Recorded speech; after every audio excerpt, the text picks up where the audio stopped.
आज एक नया चैप्टर स्टार्ट कर रहे हैं। चैप्टर नंबर 10 है आपका चतुर्भुज की रचनाएं। ठीक है, यहाँ पर चैप्टर का नाम है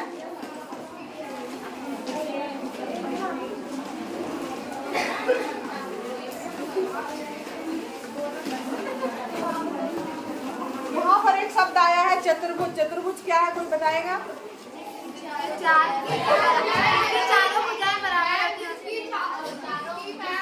खड़े होके एक एक करके बोलो।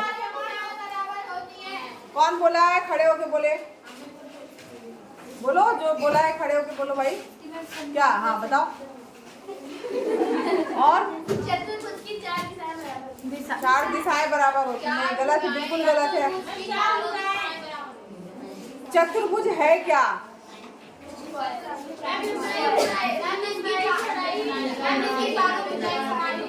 बिल्कुल नहीं। चतुर्भुज किसे कहते हैं? तो चार भुजाओं से घिरी आकृति क्या कहलाती है आपकी? चतुर्भुज। चतुर्भुज क्या कहलाता है? चार भुजाओं से घिरी बंद आकृति। चार भुजाएं, अब ये भुजा, ये भुजा, ये भुजा, ये भुजा, ये चार भुजाएं हैं। क्या ये चतुर्भुज है? तो चार भुजाएं होनी चाहिए और वो क्या होनी चाहिए? बंद होनी चाहिए, क्लोज आकृति होनी चाहिए। चार भुजाओं से घिरी बंद आकृति चतुर्भुज कहलाती है। ठीक है, तो चतुर्भुज सबको समझ में आया? चतुर्भुज क्या है? चार भुजाओं से घिरी बंद आकृति जो है वो चतुर्भुज कहलाती है। अब यहाँ पर देखिए आपकी बुक में दिया हुआ है चतुर्भुज के अलग अलग प्रकार। चतुर्भुज कई तरीके से होते हैं। जैसे आपने बोला चार भुजाएं बराबर हैं, तो अलग अलग तरीके के चतुर्भुज होंगे जो कि आपकी बुक में दिए गए हैं। तो यहाँ पर हम बात करते हैं सबसे पहले चतुर्भुज जिसमें आपने कहा चारों भुजाएं बराबर। तो यहाँ पर ये आप देख रहे होंगे, ये चतुर्भुज की एक आकृति है और ये आकृति क्या कहलाती है, कोई बता सकता है? वर्ग कहलाता है। तो यहाँ पर ये पहली आकृति जो वर्ग हम लोग चतुर्भुज पढ़ रहे हैं, चतुर्भुज क्या हुआ? चार भुजाओं से घिरी बंद आकृति चतुर्भुज कहलाती है। तो चार भुजाओं से घिरी, चार होनी चाहिए, ठीक है? चार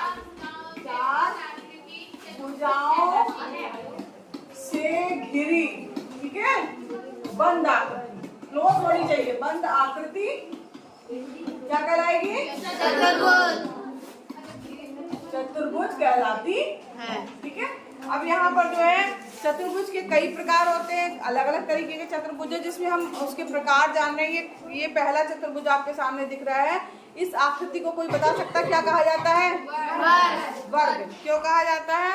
या वर्ग की क्या परिभाषा, कैसे पहचानोगे कि वो वर्ग आकृति है? हाँ, तो वर्ग जो आकृति है उसमें खासियत क्या होती है कि वह चतुर्भुज जिसकी चारों भुजाएं क्या हो, आपस में बराबर हो और प्रत्येक कोण कितने डिग्री का हो? 90 अंश का, जिसको समकोण कहा जाए। ठीक है, चारों भुजाएं बराबर, चारों कोण बराबर, कितने अंश के? 90 अंश को। तो ऐसी आकृति क्या कहलाती है? वर्ग। चतुर्भुज नहीं, वर्ग। ऐसा चतुर्भुज जो है वो क्या कहलाता है? वर्ग कहलाता है। सबको समझ में आया? अब इसके बाद देखो, इसमें एक चीज और आप देखेंगे कि चूंकि सब चीजें बराबर है तो उसके जो विकर्ण होंगे वो भी आपस में क्या होंगे? बराबर। विकर्ण मतलब पहला कोने से दूसरा कोना, इस कोने से इस कोने को मिला दिया जाता है, तो वो क्या कहलाते हैं? उसके विकर्ण कहलाते हैं। इसके बाद देखिए नेक्स्ट चतुर्भुज जो है वो है आपका समानांतर चतुर्भुज, इसको कहा जाता है। समानांतर चतुर्भुज क्यों कहा जाता है? क्यों? क्योंकि इसके आमने सामने यानी ये भुजा और ये भुजा आपस में क्या है? समानांतर है। समानांतर रेखाएं किसे कहा जाता है? जिसकी आमने सामने की भुजाएं।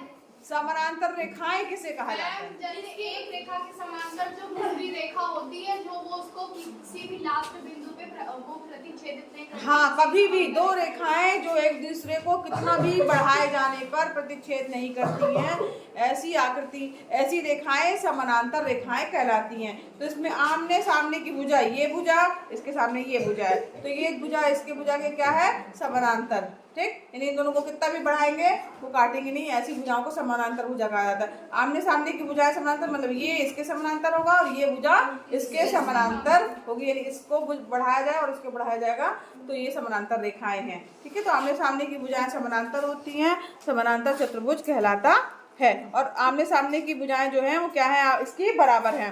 और सम्मुख कोण की बात करें हम कि सम्मुख कोण यानी ये कोण, आमने सामने के कोण भी आपस में क्या होंगे, बराबर होंगे। ये वाला एंगल ये दिख रहा है जो आपको, इस एंगल के बराबर होगा, और ये वाला एंगल इस एंगल के बराबर होगा। ऐसी आकृति क्या कहलाएगी, समानांतर चतुर्भुज। पहचान लोगे समानांतर चतुर्भुज की आकृति?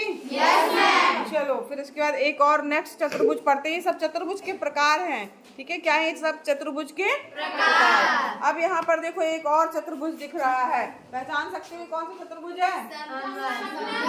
इसको समलंब चतुर्भुज कहा जाता है। इस समलंब चतुर्भुज में क्या विशेषता है? कहाँ बराबर दिख रहा है? बराबर दिख रही है क्या? इसकी भुजा इसके बराबर तो नहीं दिख रही है हमको, बताओ। इसमें खासियत ये है कि इसका एक जो है, एक आमने सामने की एक भुजा का जोड़ा, यानी ये भुजा और ये भुजा समानांतर, एक भुजा जो है यानी एक सम्मुख भुजाओं का जोड़ा क्या होगा, परस्पर समानांतर होगा। तो ऐसा चतुर्भुज क्या कहलाएगा आपका? समलंब चतुर्भुज कहलाएगा। क्या कहलाएगा? समलंब चतुर्भुज कहलाएगा। जिसका एक जोड़ा या सम्मुख भुजाओं का एक जोड़ा जो है वो क्या है, समानांतर है, वो ऐसा चतुर्भुज क्या कहलाएगा? समलंब चतुर्भुज कहलाएगा। सबको समझ में आ रहा है? क्या आमने सामने की भुजाओं का एक जोड़ा समानांतर, ये वाला नहीं है समानांतर, देखो ये दोनों अलग अलग है, ठीक है, लेकिन ये और ये वाला जो है वो समानांतर है। एक जोड़ा कोई भी चाहे अगर हो सकता है, इसको अगर ऐसे कर दो तो भी ये क्या कहलाएगा आपका? ये वाला और ये वाला तो जो है वो क्या है, आपस में समानांतर है, लेकिन ये और ये जो है समानांतर नहीं है। तो ये ऐसी आकृति क्या कहलाती है? समलंब चतुर्भुज कहलाती है।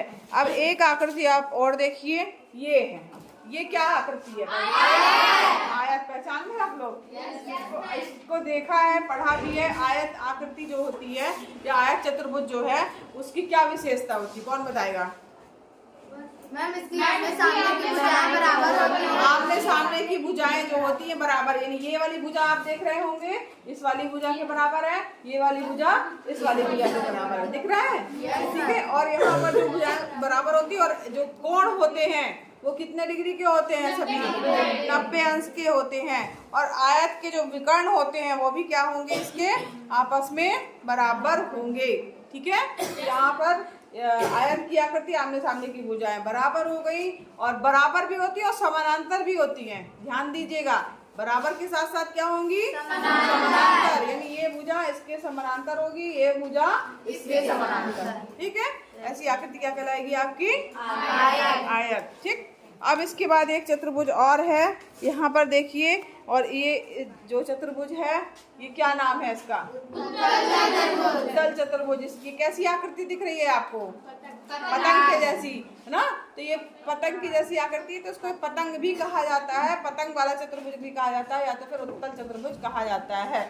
अब यहाँ पर देखिए इस चतुर्भुज की क्या विशेषता है कि इसमें जो भी कोण होंगे, चतुर्भुज में कितने कोण दिखेंगे? 4 भुजाएं हैं तो 4 कोण बनेंगे, तो जो भी कोण आप लेंगे वो सभी क्या होंगे आपके 90 डिग्री से, सॉरी 180 डिग्री से जो है वो क्या होंगे? छोटे होंगे। सभी कोण क्या होंगे? 180 डिग्री से छोटे होंगे। तो ऐसा चतुर्भुज जिसका प्रत्येक कोण 180 डिग्री से छोटा होता है, ठीक है, तो ऐसा चतुर्भुज क्या कहलाता है? उत्तल। बाकी और कोई इसकी विशेषता नहीं कि कोई भुजा इसके बराबर है, समानांतर, ऐसा कुछ नहीं है, ठीक है। केवल क्या होंगे? प्रत्येक कोण जो होगा वो 180 डिग्री से छोटा होगा, तो ऐसी आकृति क्या कहलाएगी आपकी? उत्तल चतुर्भुज कहलाएगी। एक आकृति और है या एक चतुर्भुज और है, ये क्या कहा जाता है? अवतल चतुर्भुज। क्या कहा जाता है? अवतल चतुर्भुज। इस अवतल चतुर्भुज को आप देखेंगे तो इसमें क्या खासियत दिख रही है कि इसका कोई ना कोई एक कोण ऐसा होगा जो किससे ज्यादा होगा? 180 डिग्री से ज्यादा होगा। कौन सा कोण इसका 180 डिग्री से ज्यादा, कोई बता सकता है? कौन सा वाला एंगल है? हाँ, ये वाला कोण जो है इसका 180 अंश से ज्यादा है। तो ये वाला कोण 180 अंश से ज्यादा है, इसलिए कौन सा चतुर्भुज कहलाएगा? अवतल चतुर्भुज। समझ में आया सबको? सब प्रकार समझ गए? ये अवतल चतुर्भुज हो गया, ठीक है। ये